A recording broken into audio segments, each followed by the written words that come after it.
रामनगर में रुचिका नाम की लड़की रहती थी। माँ बचपन में ही मर गई थी। अब उसकी सौतेली माँ जमुना थी। अविका नाम की एक सौतेली बहन भी थी।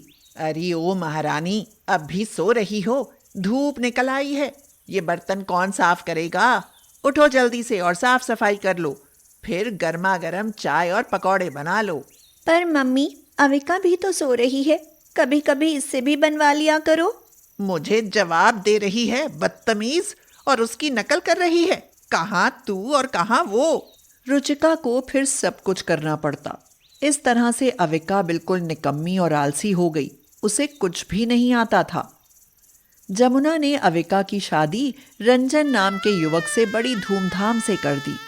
अविका के पड़ोस में एक अनाथ गरीब लड़का सुधीर था, जो रंजन के यहाँ नौकर था। उससे रुचिका की शादी करवा दी गई।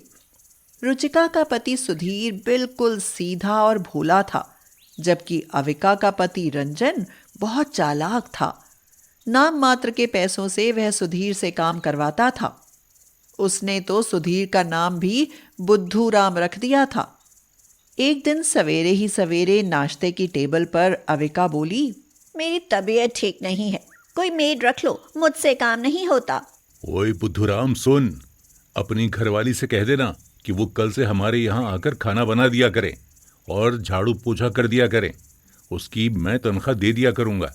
तुम दोनों लोगों की सैलरी डबल हो जाएगी, समझा? जी समझ गया। घर पहुंचकर उसने रुचिका से कहा, रंजन जी ने कहा कि उनको काम करने वाली चाहिए।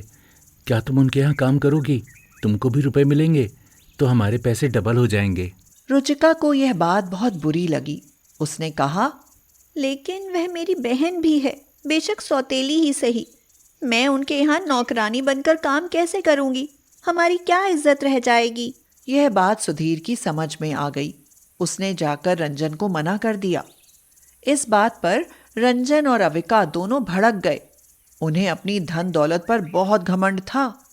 ओ, सेल्फ रिस्पेक्ट की बात है। तुम यहाँ नौकर हो तो तुम्हारी मैडम की इज्जत कम नहीं होती। जाओ, अब तुम भी काम करने मत आना। हमारे लिए नौकर नौकरानियों की कमी नहीं है। सुधीर को बहुत बड़ा सदमा लगा। वह सिर झुकाए अपने घर को चल दिया। उसने अपने मन में सोचा, अब मैं घर का खर्च कैसे चलाऊंगा? मुझे कोई काम भी नहीं आता कि मुझे नौकरी मिल जाए। ना तो मैं पढ़ा लिखा हूँ। हे भगवान, तुम ही रास्ता दिखाओ, अब मैं क्या करूं? घर पहुंचकर उसने रुचिका को सब बताया। फिर अगले दिन सुधीर ने कहा, देखो रुचिका, मैं मजदूरी ढूंढने जा रहा हूँ। तुम कहीं बाहर मत जाना, अपना ध्यान रखना। सुधीर ने पूरे दिन अपने लिए मजदूरी तलाश की, लेकिन उसे कहीं भी सफलता नहीं मिली। वह उदास होकर घर लौटा और बोला, रुचिका, लगता है हमारे बर्बादी के दिन आ गए। ना तो हमारे पास नगद पैसा है और न ही कोई इनकम, और मुझे मजदूरी तक नहीं मिल रही। हम ऐसे में कैसे गुजर बसर करेंगे? आप परेशान मत हो, कोई ना कोई रास्ता जरूर निकलेगा। लो, चाय पियो और साथ में गर्मा गर्म पकौड़े। तुम्हारे पकौड़े इतने अच्छे बने हैं कि जी करता है कि बस खाते ही चले जाएं। मिल गया रास्ता हमारी आमदनी का। क्यों ना हम पकौड़े ही बेचने लगे, इनकी ही दुकान खोल लें। ठीक तो रहेगा, लेकिन अभी रहने दो, मैं और काम ढूंढ लूं। क्या पता काम मिल ही जाए। अगले दिन सुधीर फिर काम की तलाश में चला गया और रुचिका पकौड़े बनाने के लिए बेसन, तेल और सब्जियां ले आई। उसने बैंगन, प्याज, आलू, फूल गोभी के टेस्टी पकौड़े बनाए और अपनी बाहरी कमरे को दुकान के रूप में इस्तेमाल कर लिया। वह आने जाने वालों से पकौड़े खाने को कहती, आइए आइए, हमारे यहाँ के पकौड़े खाकर देखिए। आते जाते लोग उसकी बातें सुनकर रुक गए। कुछ लोगों ने उसके बनाए हुए पकौड़े खाए तो वे तारीफ करने लगे।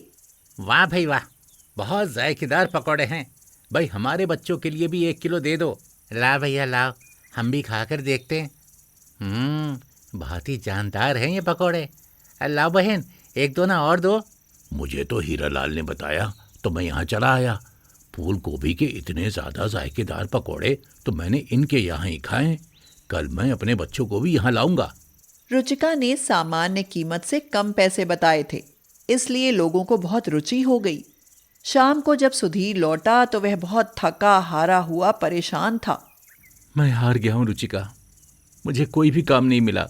रुचिका ने आज की आमदनी के रुपए उसको दे दिए तो सुधीर बहुत खुश हो गया और बोला, ये रुपए कहाँ से आए रुचिका? मैंने आज से पकौड़ों का काम शुरू कर दिया। पहला दिन ही बहुत अच्छा रहा। चलो छोड़ो सब झंझट, अब मैं भी तुम्हारी मदद करूंगा, यही काम ठीक है। दूसरे दिन सुधीर ने ढेर सारा सामान इकट्ठा किया और रुचिका ने पकौड़े बनाने शुरू किए। रुचिका के हाथों में जादू था। उसने तमाम सब्जियों के ढेर सारे पकौड़े बना डाले। वह आवाज भी लगाती जाती थी, आइए आइए, हमारे यहाँ के गोभी के पकौड़े, आलू के पकौड़े, प्याज के पकौड़े खाकर देखिए। अपने आप खाइए, बच्चों के लिए ले जाइए। उसी समय वहां से रंजन निकला। पकौड़ों की खुशबू से रंजन के मुंह में पानी भर आया। ओहो, कितनी अच्छी खुशबू आ रही है पकौड़ों की। लाओ जरा मैं भी खाकर देखूं। क्या है कि आज हमारे यहाँ खाना तो बना ही नहीं, खाना बनाने वाली मिली नहीं, और तुम्हारी बहन अविका तो बहुत आलसी है। रंजन ने पकौड़े खाए और घर भी लेकर गया। अब उसका नियम बन गया, वह दूसरे तीसरे दिन पकौड़े ले जाया करता था। अविका ने कहा, ये पकौड़े बहुत टेस्टी हैं, ऐसे ही रुचिका बनाया करती थी। ये रुचिका के बनाए हुए ही पकौड़े हैं। तुम तो इतनी आलसी हो, तुम्हें कुछ आता ही नहीं। मेरी तो जिंदगी नाश हो गई। अविका गुस्से और जलन की आग में जल उठी। उस 2 कौड़ी की रुचिका की इतनी मजाल, जो इतना रुतबा चलाए कि मेरी ही फटकार पड़े।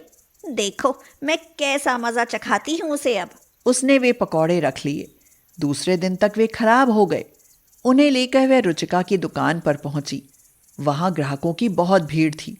अविका ने गुस्से से कहा, लोगों को ठगना बंद करो रुचिका, ये सड़े हुए पकौड़े बेचती हो, सबको बेवकूफ बनाती हो। देखो सब लोग, इनमें से बदबू आ रही है कि नहीं? सब लोगों ने सूंघ कर देखा तो कहने लगे, हाँ सचमुच बदबू तो आ रही है, ये गलत बात है। जब सब लोग ये कहने लगे तो रुचिका रोने लगी। उसी समय रंजन वहां आ गया। उसे आलसी, निकम्मी और झगड़ालू अविका पर बहुत गुस्सा आ रहा था।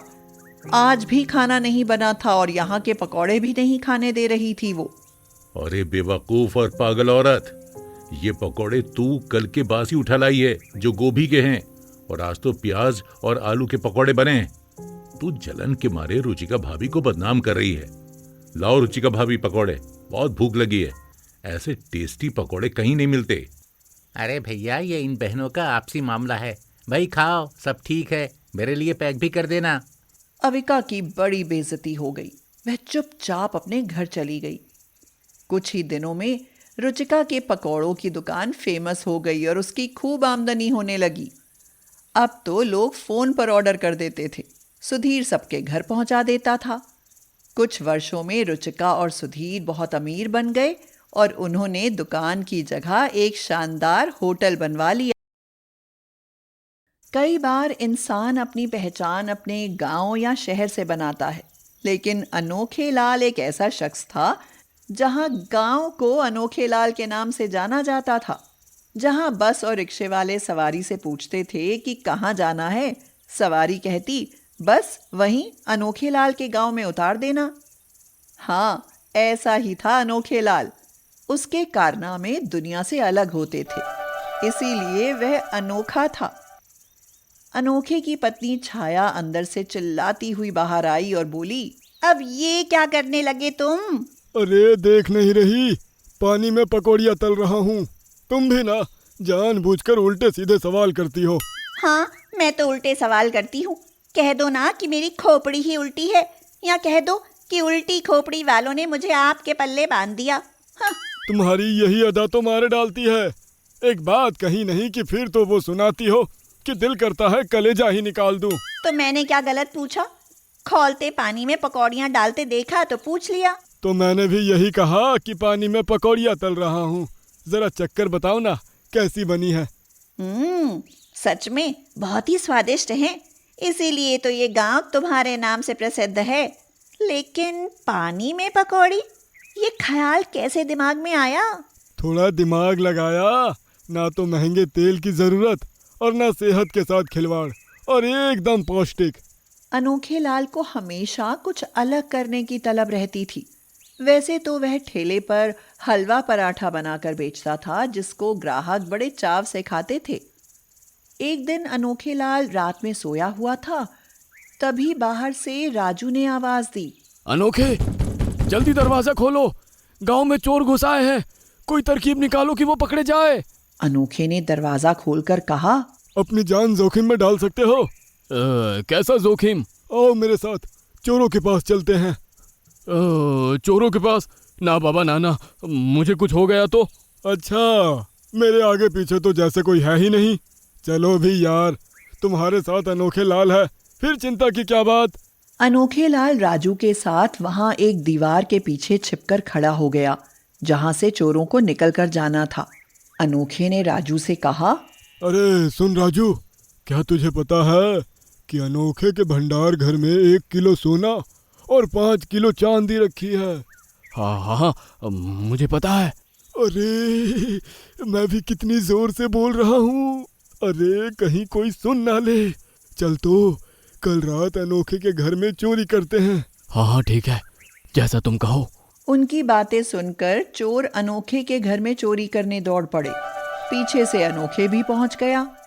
वो चोर भंडार घर में माल ढूंढ ही रहे थे कि अनोखे ने बाहर से दरवाजा बंद कर दिया और पुलिस बुला ली।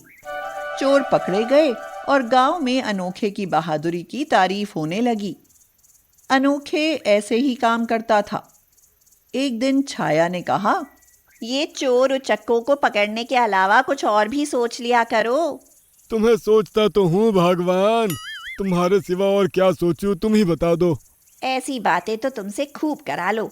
जानते हो, चारू की 2 महीने की फीस नहीं गई और डुग्गू का भी क्रिकेट एकेडमी में दाखिला होना है। रसोई में सिलेंडर भी खत्म हो गया है। ऊपर से कल मेरी बहन अनीता भी आ रही है। ये क्यों नहीं कहती मेरी साली आ रही है, वो आए घर हमारे, खुदा की फितरत। जब देखो मस्ती छाई रहती है, जरा भी चिंता नहीं। घर में एक भी टका नहीं है। वो 4 साल बाद मेरे घर आएंगे, क्या खिलाऊं, क्या करूं, कुछ समझ ही नहीं आ रहा। हंसी मजाक एक तरफ, परेशान तो अनोखे भी था। उसका काम मंदा चल रहा था। आजकल के बच्चे मीठा और तला हुआ बहुत कम खाते हैं, इसलिए ये काम बंद करके वह कुछ नया करने की जुगत लगा रहा था। लेकिन ये क्या हुआ? अनीता कल आने वाली थी, वह तो एक दिन पहले ही आ गई। छाया ने कहा, तुम तो आज आ गई, कम से कम बताना तो चाहिए था। सुनो जी, जरा उधर तो चलना। बोलो, क्या बात है? क्या करूं अब, शादी के बाद पहली बार पति के साथ आई है। रसोई में सिलेंडर खत्म है, रसोई के डिब्बे भी हड़ताल पर बैठे हैं। कब से कह रही हूँ कि कुछ और काम देख लो, मगर फुर्सत कहाँ। बस गांव में खुद को अनोखा साबित करना ही तुम्हारा उद्देश्य है। अब अनीता और उसके पति के सामने क्या इज्जत रह जाएगी हमारी।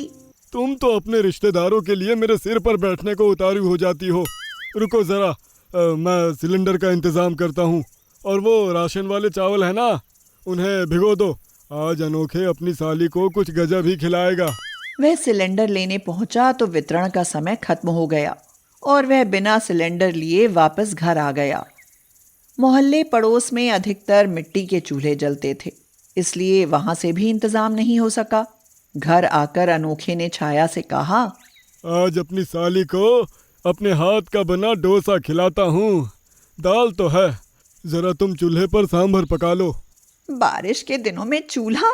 लगता है गैस नहीं मिली। सांभर तो ठीक है, लेकिन चूल्हे पर डोसा कैसे बनाओगे? धुएं से हालत खराब हो जाएगी। अरे वाह, डोसा! मुझे तो डोसा बहुत पसंद है। डोसा एक तरफ और 5 स्टार होटल का खाना एक तरफ। मैं तो अपने अनोखे जीजा जी के हाथ का डोसा ही खाऊंगी। छाया ने राहत की सांस ली कि कम से कम उसकी बहन ये तो नहीं कहेगी कि बड़ी बहन ने डोसा खिलाकर रफा दफा कर दिया। अनोखे ने सोच समझकर अपना दिमाग चलाया और स्त्री गर्म होने के लिए रख दी। छाया चूल्हे पर सांभर बना चुकी थी।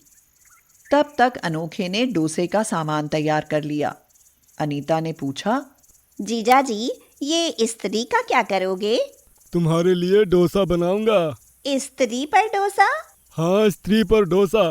अरे मेरी साली स्पेशल है तो उसके लिए डोसा भी स्पेशल ही बनेगा। अब अनोखे स्त्री पर डोसा बनाता गया और सब लोग खाते गए।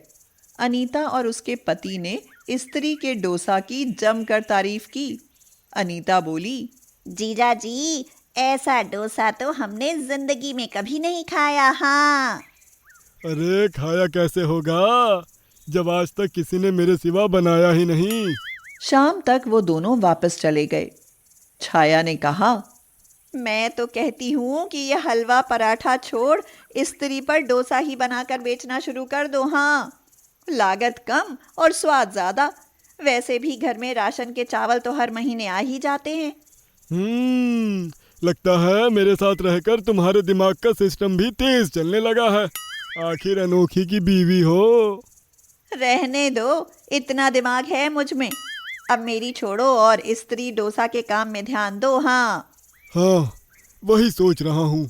बाकी सामान की तो जरूरत नहीं है, वो घर में इस्तेमाल कर लेना। लेकिन अभी सूजी बहुत बची है, पहले इस सूजी का ही डोसा बनाता हूँ। ज्यादा मेहनत भी नहीं लगेगी और डोसा खास्ता भी बनेगा। अगले दिन अनोखे ने अपना स्त्री डोसे का सामान जमा लिया। सांबर और चटनी वह घर से बनाकर ले आया था। उधर से गुजरते हुए लोगों ने पूछा, अरे भाई अनोखे, ये क्या कर रहे हो आज? ये स्त्री उल्टी क्यों रखी हुई है आज ठेले पर? लगता है फिर कुछ नया करने वाले हो। हाँ भाई, आज स्त्री डोसा बना रहा हूँ। बहुत समय हो गया, ग्राहक मीठे से ऊब गए हैं, इसलिए आज कुछ तीखा शुरू किया है। आओ तुम भी खाओ, और स्वाद लगे तो ये खबर गांव में आग की तरह फैला दो कि अनोखे ने सड़क पर स्त्री डोसा का काम शुरू किया है। उन लोगों ने खाया तो बस खाते ही चले गए और बहुत तारीफ भी करी। शाम तक आसपास के गांवों में ये खबर फैल गई। वैसे भी उसने ठेला वहां लगाया जहां सड़क पर बस और रिक्शों से सवारी उतरती थी।